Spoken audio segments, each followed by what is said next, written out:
Vehículos en Jaén había, se contaban con los dedos. Por un lado estaban los autobuses interurbanos, los que iban a los pueblos, que paraban en distintos sitios. Cada empresa, eran pequeñas empresas familiares, ¿no? Cada empresa pues tenía un punto de parada, un punto de concentración, donde no solamente llegaba y partía el autobús del pueblo correspondiente, sino que allí era donde, a través de unos individuos que se conocían con el nombre de cosarios, pues se hacían encargos para llevar y traer cosas al pueblo, ¿no? Yo recuerdo autobuses de estos de línea parando en lo que entonces era la Plaza de las Palmeras, concretamente una gran posada que había que se llamaba el Parador Nuevo. Yo recuerdo el Parador Nuevo tenía un portalón y un patio grandísimo. Yo recuerdo que de allí salían algunos autobuses, y el famoso autobús de la Sepúlveda a Madrid, La Pava, también lo recuerdo yo estacionado en la Plaza de las Palmeras, que era donde tenía su oficina. Y en la calle, en Correa Beglison, delante de lo que fue la posada del Santo Rostro, lo que hoy es el pasaje Nuira, ahí yo recuerdo también aparcado el autobús que iba a Fuerte del Rey. Es decir, que los autobuses estaban desperdigados por la ciudad, hasta que se construyó, que en aquel momento constituyó pues todo un acontecimiento, la estación de autobuses, que eso supuso en aquel momento, aparte de regularizar el funcionamiento de los autobuses interurbanos, pues supuso un punto de auténtico prestigio y de auténtico toque capitalino para Jaén, porque aquella estación de autobuses posiblemente en aquel momento fuese una de las mejores instalaciones de este tipo que había en España. Respecto a los autobuses urbanos, pues no había más autobuses urbanos que el que tenía la empresa Vargas Machuca, que bajaba a las protegidas a determinadas horas. Eran autobuses desvencijados, ¿no? que a unas determinadas horas pues bajaban a la plaza de Troyano Salaberry y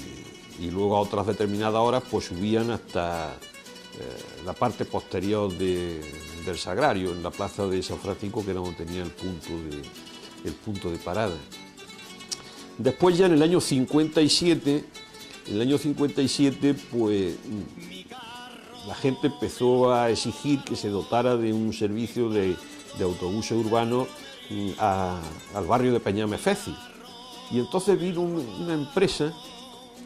que se quedó con ese servicio, que los dos primeros autobuses eran unos autobuses que los traían de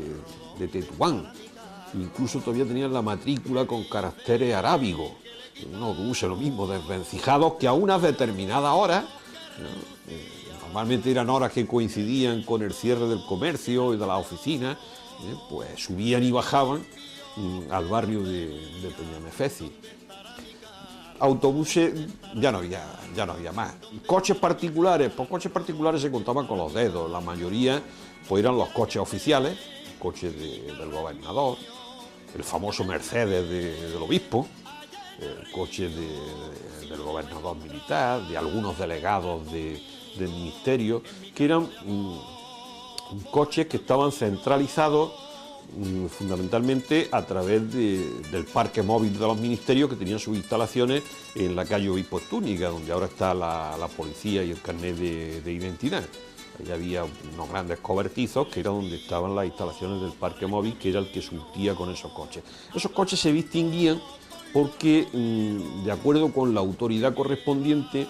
en la parte delantera del capó llevaban un banderín con la bandera nacional,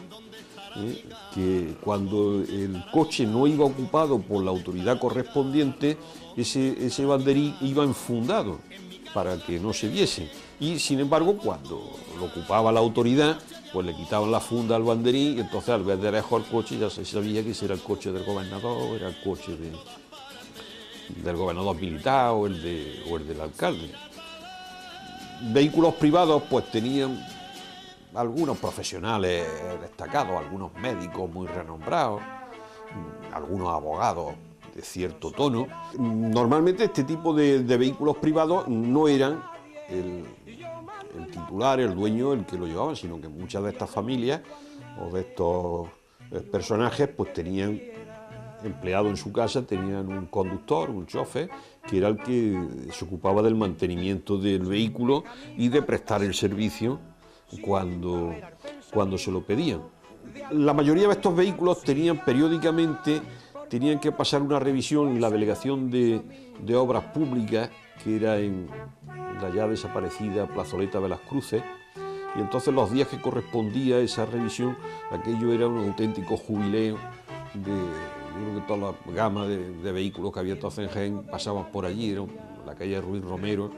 era un auténtico desfile de vehículos. Y los exámenes para otorgar el carnet de conducir, esos se hacían en la delegación de Industria, que era una casa preciosa que había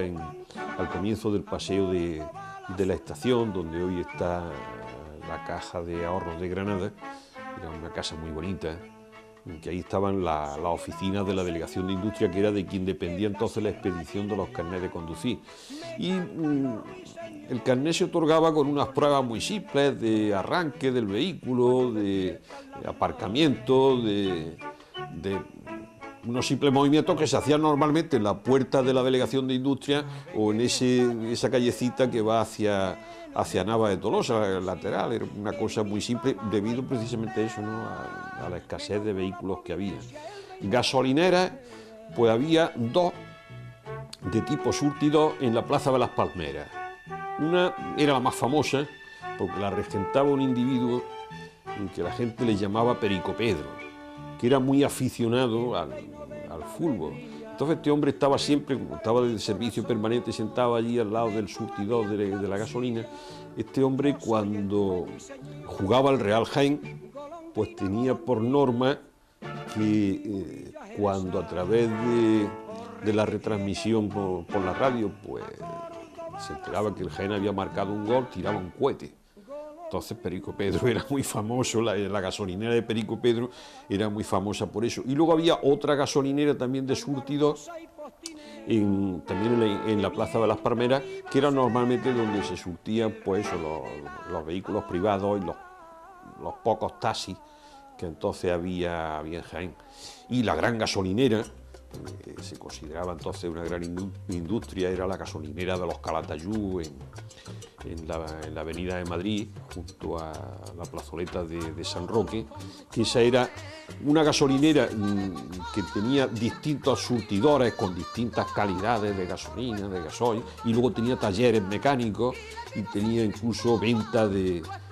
repuestos. Era un edificio modernista muy interesante y que realmente pues, marcó un auténtico hito en la industria automovilística de Jaén.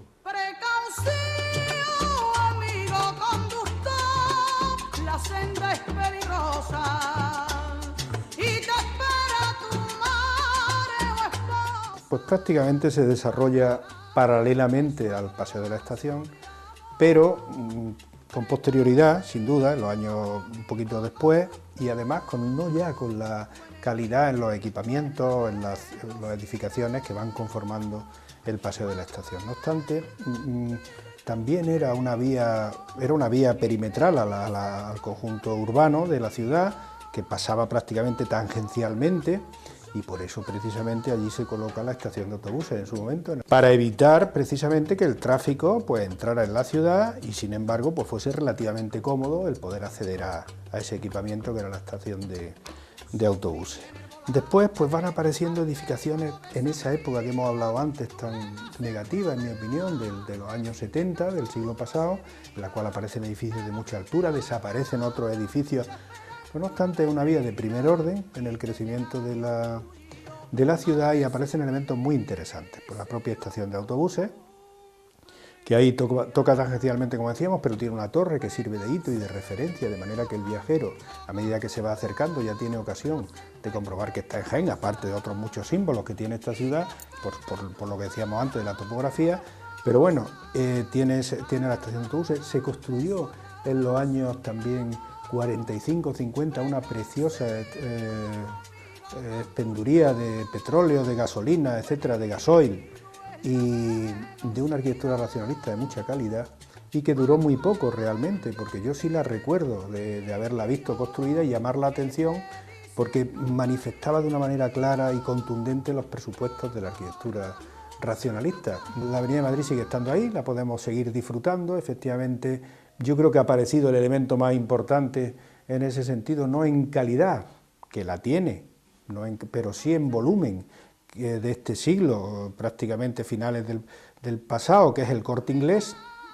El Corte Inglés realmente viene a sustituir otro buen edificio que era la Escuela de Peritos, pero pues cuando ya viene uno también por cualquier carretera, sobre todo por la de Madrid, pues el primer volumen que se ve y que compite directamente con la catedral es el del Corte Inglés, ¿no?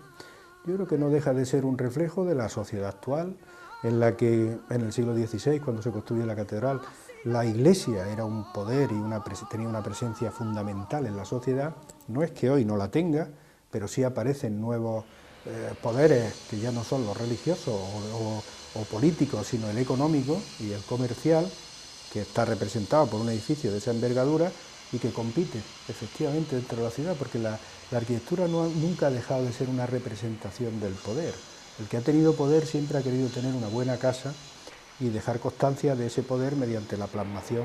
pues sobre todo, y si tiene hidalguía o tiene pues de su propio escudo nobiliario en la fachada, etcétera. De manera que el Corte Inglés para mí también es otro registro interesante de la evolución de la ciudad, el poder del comercio manifestado en un edificio que también tiene una calidad, yo creo que un volumen excesivo, pero bueno, ahí está. Y bueno, el resto de la Avenida de Madrid, pues está Belén y San Roque, que yo creo que también es un buen ejemplo de resolución de un edificio en ladera que tiene muchísimos niveles y que da una pantalla relativamente neutra a la ciudad, que también es agradable ante tanta dispersión y distorsión de formas y de volúmenes. Y bueno, yo creo que también estaría pendiente. Yo creo que la gran remodelación tiene que pasar por el tráfico y por la reutilización de la ciudad para los peatones. La Avenida de Madrid necesita actualmente todos los carriles que tiene, evidentemente, pero las aceras son insuficientes y, en fin, un tratamiento que ya se remodeló hace unos años, pero yo creo que el ajardinamiento y la vegetación deberían de tener más protagonismo en la situación actual, al ser una avenida muy importante en la ciudad. Ha sido también una avenida un tanto destartalada, puesto que se implantaron una serie de hitos a primero de siglo, que luego han ido ocupándose los espacios entre ellos con edificios modernos, pero de una forma un tanto desordenada. La estación de autobuses, que es otro edificio que se hace en esta avenida, también le conforma un tráfico muy intermitente y molesto. Entonces, la Avenida Madrid siempre se ha caracterizado porque los autobuses, que salen, los cientos de autobuses que salen, al tráfico de la Avenida Madrid le viene mal, porque es un trasiego de salida y entrada que le perjudica gravemente. Por lo cual, esta avenida ha tenido la mala suerte de tener implantada esa estación de autobuses en medio de la ciudad, que por otra parte es buena para los viajeros, porque salen en medio de la ciudad, pero sin embargo para el tráfico rodado no es agradable. Se implanta otro edificio singular hacia los años 50, que es el Colegio de los Hermanos Maristas, al fondo de la Avenida de Madrid, en la confluencia con la antigua Ruy Jiménez, ¿no? Ese edificio, de una arquitectura propia del tiempo, la entrada a través de esta avenida que estamos tratando, Avenida Madrid, era la entrada a los patios, por lo cual tiene también una fachada con una mampara de hormigón visto horrorosa, y además en una longitud bastante considerable, por lo cual también vemos que eso le afea poderosamente a esta avenida, que es desgraciada en todo, hasta en eso. La espalda del Parque de la Victoria, que es agradable por la avenida, por la entrada del Paseo de la Estación, sin embargo, por la Avenida de Madrid tiene una entrada en pendiente, por lo cual hay que fabricarle una rampa un tanto artificiosa y molesta, y además los parterres, que por otra parte están totalmente descuidados, le dan también una fealdad. Entonces, hasta los años 70 aproximadamente, la Avenida Madrid era un portento de horrorosa fealdad. A continuación se van haciendo edificios de traza moderna y van arreglando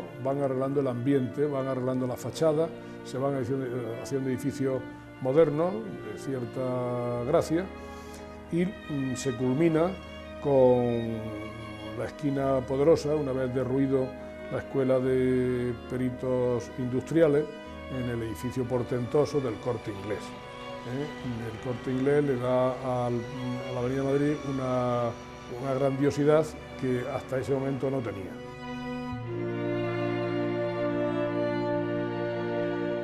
Las telecomunicaciones eran básicas. Yo afortunadamente las conocí bien porque mi padre fue funcionario, una época funcionario del cuerpo de telégrafo, y entonces yo he entrado y salido mucho a la oficina de telégrafos que había en la plaza de San Francisco. Al ser las únicas comunicaciones que había en la época, pues eran unas comunicaciones muy concurridas y muy utilizadas. Yo recuerdo que cuando llegaban por días señalados, por ejemplo, esa onomástica señalada del día de San Antonio, el día de San Juan, el día de San José, Navidades, en telégrafo tenían un trabajazo impresionante, tenían que poner turnos extraordinarios porque los telegramas de felicitación, el envío de giros, eso era incesante y continuamente pues estaban expidiendo o recibiendo telegramas, giros, y que inmediatamente había unos repartidores, un sector de repartidores que inmediatamente llevaban en mano a los domicilios.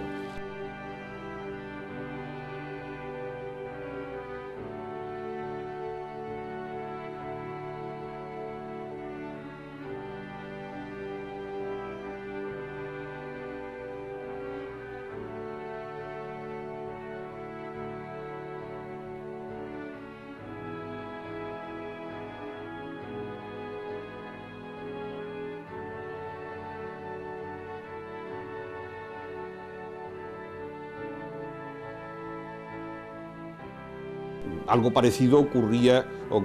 con correo, donde no solamente el servicio estrictamente postal de las cartas, sino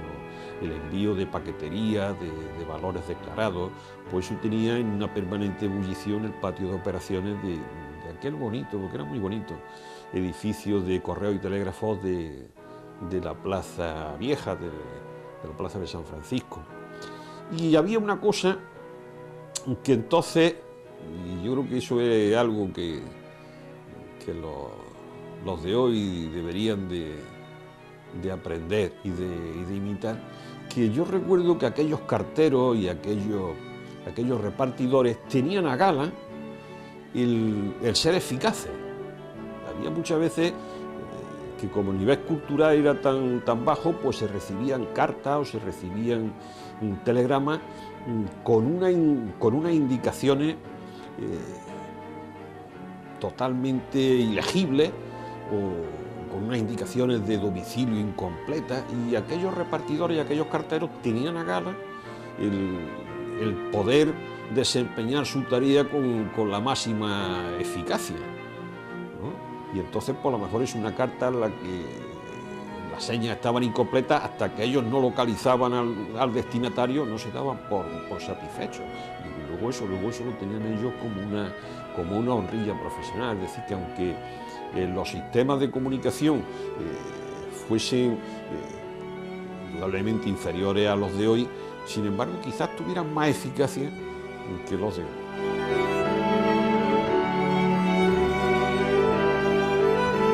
Jarenillo, originariamente su nombre era Plaza de San Antonio. Era un campillejo, lo que en Jaén se llamaban campillejos, es decir, una plaza enorme, terriza, sin urbanizar,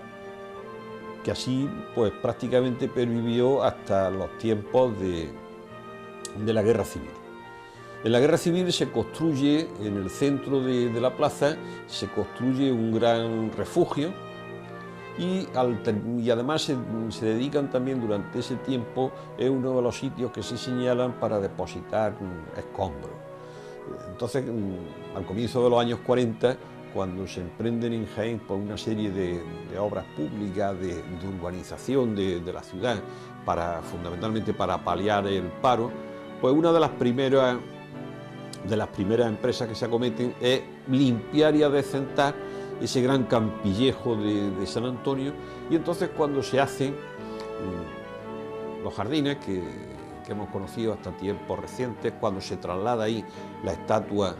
del poeta Bernardo López, se coloca en el centro una fuente y se hace pues, un paseo bastante agradable, al que se le da el nombre de Plaza de Queipo de Llano, pero al que la gente, en el lenguaje coloquial de Jaén, pues conoce con el nombre de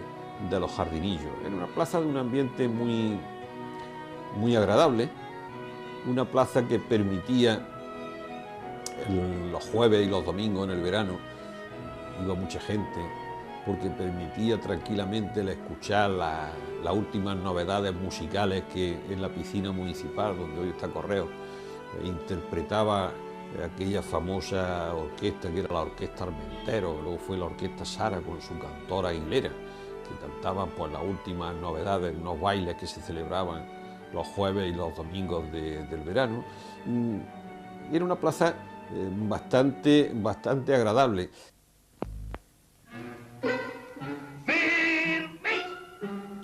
Dolor, gripe, dolor, enfriamiento.